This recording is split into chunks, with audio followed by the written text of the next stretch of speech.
Well, the CDF and the city have always seen themselves as partners. In many instances, I'm like an ombudsman for the industries in this community. If they have an issue with the city, they're much more comfortable calling me and saying, here's a problem, could you look into this for me? Or, you know, I'd like to do this, but I don't know whether the city wants me to or something else. And so I've always been the go-between between the city and the companies. And lots of times we have to reach a compromise, but the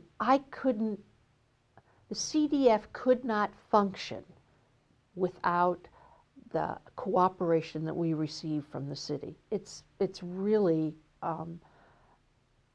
a very healthy, nurturing relationship. I think our organization's been around long enough that it has credibility with City Council, with the Board of Public Utilities, with the mayors as they come. And so if we go to those folks with an issue that's important to the business community, I think it carries some weight.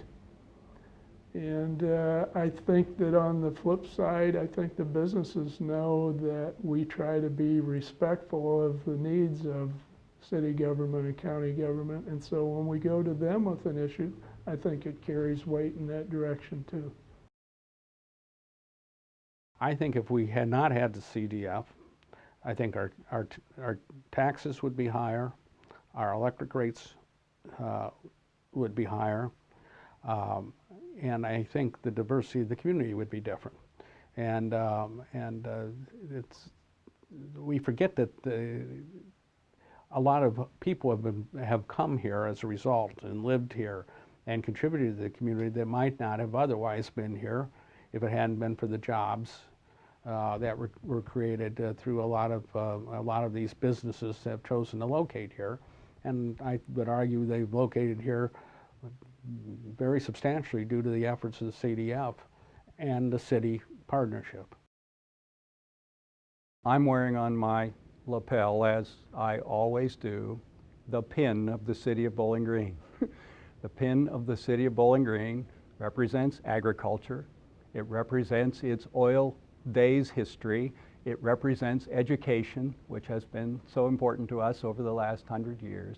But it also has the cogs, the rotary wheels of industry.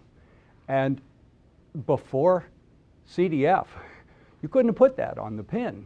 There was no reason to. This was not a town that had a great deal of industry or really appreciated its industry, except for a couple of small places.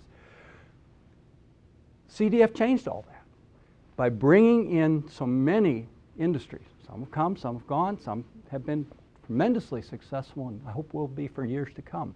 But that wouldn't have happened without the vision of the people who started CDF and the actual functioning of CDF over these last 25 years.